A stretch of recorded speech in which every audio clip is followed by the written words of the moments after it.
Hey guys, welcome to another episode of Fat Pack to Six Pack. I'm Azam and I'm here to help you and I get a six pack and stay motivated too. So today was a back session. I knew what it was. So it was back session today. Started off with chin ups again. So 4 and a bit chin ups, almost 5 kind of chin ups with full body weight. A minute rest. The second set of chin ups was most probably 2 and 3/4, I'd say, almost getting to 3, which is great. After that, a minute rest, well, maybe a little bit longer, set the bars up and stuff, and then just did chin-ups with my feet on the floor. So 4 lots of 8. Final set, I struggled, almost already got to about 6, but I kind of pushed all the way through, try and get those final 2, which was great. I think that is beginning to get slightly easier, which is nice. I feel when I'm doing chin-ups, I have a mirror in front of me, so I do see my shape, my form, and also the muscle definition that's coming through, which is nice. After that, normally I would do deadlifts. But I thought I'd try and change it a little bit because I want to go slightly heavier on the deadlift.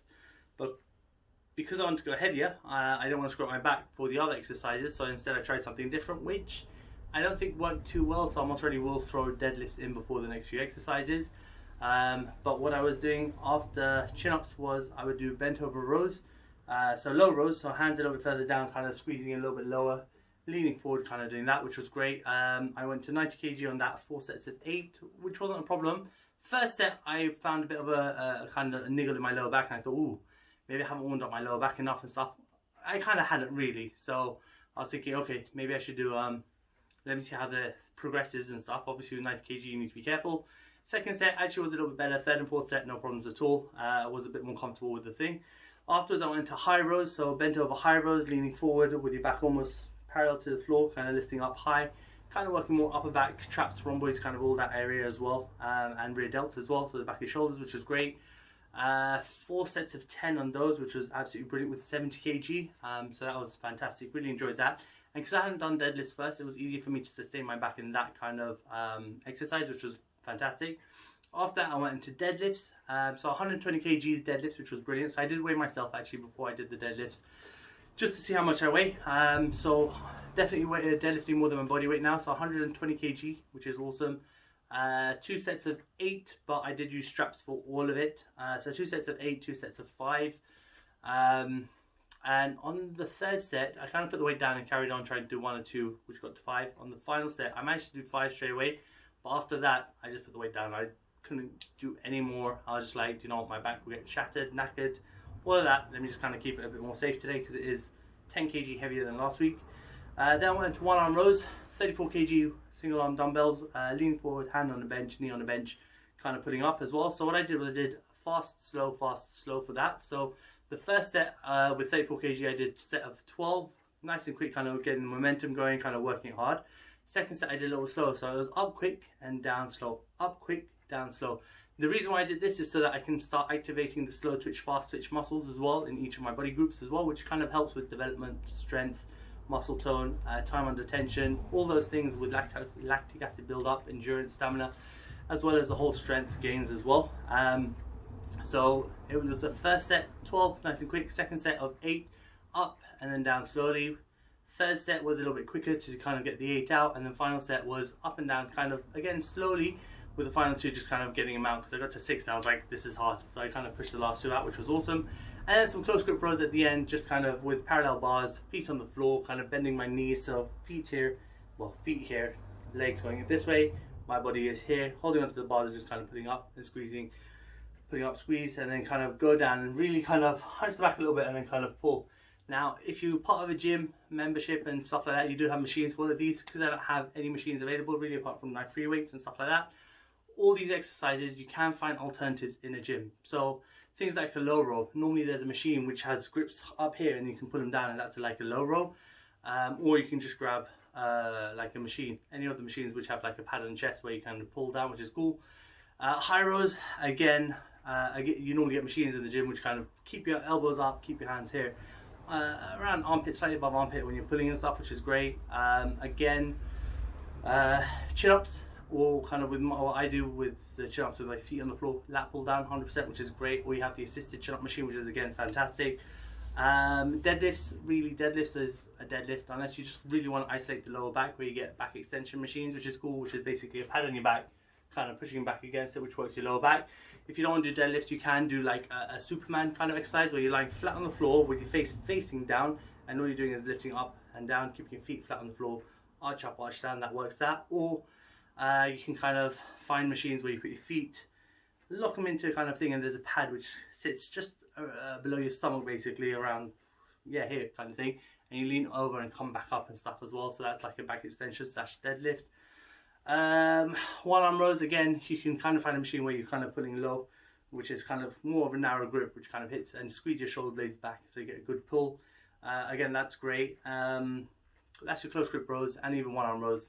They're kind of very similar exercises, but I need to kind of make sure I get them both in just to kind of get a really good burn at the end. So yeah, so that's fantastic. Talking about yesterday, obviously yesterday was a rest day, so I did literally just chill and rest. My calorie count was way over yesterday because I kind of decided to have a burger and chips. I wouldn't call it a cheat day in terms of it's not a planned cheat day or anything like that. To be honest, when I'm kind of wanting something, a bit of food, this, that, the other, I kind of just go with the flow. Just because for me, this whole journey, this whole program, this whole lifestyle that I'm trying to do doesn't take away all the bad and all the good, and well, doesn't take away all the bad. It still entitles you to a bit of bad, but showing you that you can still get results as long as you keep things in moderation. I always remember back when I was in school, I remember having Coke and crisps and chocolates and everything, but I was very energetic, I was very dynamic, I was always running around, I was playing basketball, I was doing badminton, table tennis, all these things, very, very active. And now obviously you slow down as you get older, your metabolism gets slows down as well. So obviously with these things in mind, the foods and stuff, you can have occasional meals here and there, cheat meals, this, that, the other, but you have to have it in moderation. Not every single day. I can't have a burger and chips every single day. I can't have a doner kebab every day. I can't have a pizza every day. But I can have like maybe a handful of chocolate every day. But it's in moderation, you know, not like I'm going to have like a couple of chocolate bars every single day, no. And having said that, I will point out that yesterday I did want a Kit Kat. We had some Kit Kats at work, and I was like, I want one. Guy at work was being real horrible, kind of like, you're not having one, you're not having one, you're not having one. And I was like, you're such a jerk. But actually, when I do think about it, thank you very much. He won't know I'm saying thank you unless he actually watches this video, because I'm not going to say it to him at work or in his face. But I do appreciate it. I know you're kind of being horrible, but being good as well, trying to help me attain my goals. Just don't be such a jerk next time, you know. Let me have a Kit Kat maybe sometimes, you know. But I do appreciate it, honestly, because it did benefit me a fair bit, because it just made it, well, like about 100 calories less than maybe what I'd have had later on anyway. But having said that, it's not a huge amount of calories in Kit Kat, you know, maybe next time. On top of that, today's actually been a fairly good day as well. I did calculate about my white rice, which I was slightly concerned about, saying 180 grams of white rice equals to like 700 calories. I was like, really? And someone messaged me saying, nah, maybe about 60-70 grams of uncooked rice equals to the amount of calories you need to kind of write down when you weigh your rice and stuff. So I did kind of have a look into it and calculate it. 100 grams equals to about 114 calories, if I'm not mistaken.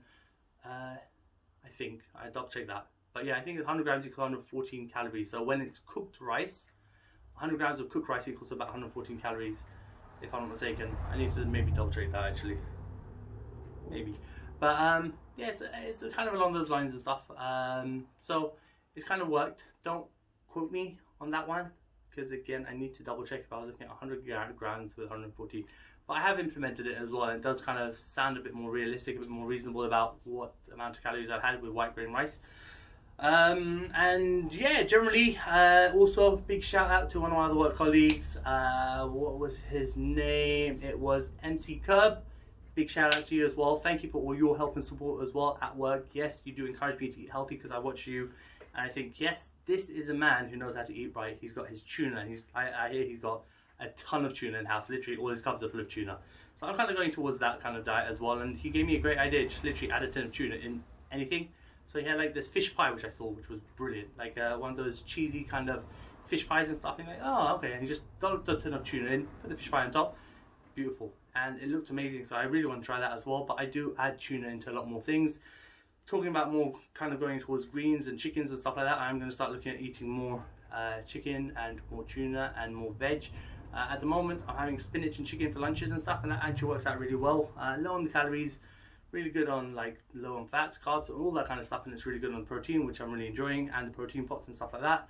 I am looking at maybe starting to take protein shakes as a supplement to kind of help with my protein intake. Let's see what happens there. But overall, training wise, it's actually kind of good. I got training slightly earlier. Started my training about 8:15, so finished by about 20 to 9, half 9, 20 to 9, which was slightly over where I was anticipating, but obviously taking into account the kind of change in exercise and how I was doing things. Apologies, I am talking a little bit fast. I'm just trying to make sure I get everything in. You guys are awesome. What else is there? Yeah, I mean, diet and stuff today was pretty good. Tomorrow is going to be 50-50 actually, I think. Most probably better than worse, but not the end of the world. But we're going to keep training. And actually, having said that, when I weighed myself earlier on as well to kind of see how much I want to deadlift to make sure I'm more than my body weight, it looks like I've dropped about another kg, and this was me wearing my shoes and all wearing my gloves, and the clothes aren't exactly light, but it was nice to actually see the number go down again. It wasn't intentional, and remember, my goal isn't to really drop weight a huge amount, but to drop my fat content, which is more important to me, because I want to get hench, I want to get ripped, I want to get a six-pack. That's what the goal is. Drop my fat quantity down and stuff as well. So obviously all the advice that my great colleague friend who's been helping me out as well, his name is Vish, and he does dietary advice and stuff. He's been commenting on my videos as well to kind of help me, making sure I'm eating the right kind of foods, and you know, he inspires and motivates me to kind of do the right thing as well. So thankfully I've got a lot of advice and a lot of help. So I've got like an MC Curb, which is awesome. I've got my own sisters, I got my brother who's giving me some advice, I've got a friend who's giving me advice, I've got my cousins who are giving me advice. They're telling me I'm kind of weak as well, so I'm like, okay, thanks guys. But all of this is kind of really motivational for me as well. Plus I do get dissed a lot at work about how you're fat, you're never going to do it. And to be honest, that gives me more motivation to actually prove a point that actually I can do it, because sometimes the world will be against you, and what you have to do is stand up and rise to the challenge and make yourself stronger. Remember, it's all about consistency, continuing to take pride in your work and be the best person that you can be, because yesterday was yesterday, today is today, tomorrow is the future. What you want to do is make sure that you make the best of today. Make sure you don't worry about what happened yesterday, just make sure you improve on it, and that's what I'm trying to do. Those are my goals, those are my achievements. I'm looking forward to tomorrow, looking forward to trying to finish off the month. That's kind of where I am. I'm looking forward to the year, I'm looking forward to a month at a time and see how I progress. You guys, thank you so much for all your support, all your efforts, all your comments, everything. I really appreciate it. Thanks for even watching my videos. I know they're long, but thank you very much. You guys are all kick-ass. Keep training, stay motivated. If you're getting motivated by my videos, awesome. If you're not, get up and do something. And if you're training, perfect. If you're not training, start, man. Do something, all right? Thank you very much, and I will catch up with you tomorrow. Tomorrow will be a chest session. It will be a late night session, so I do need to kind of make sure I get in, train quick and stuff as well. You guys are incredible. Thank you again, and I will see you all tomorrow. Take care then. Bye.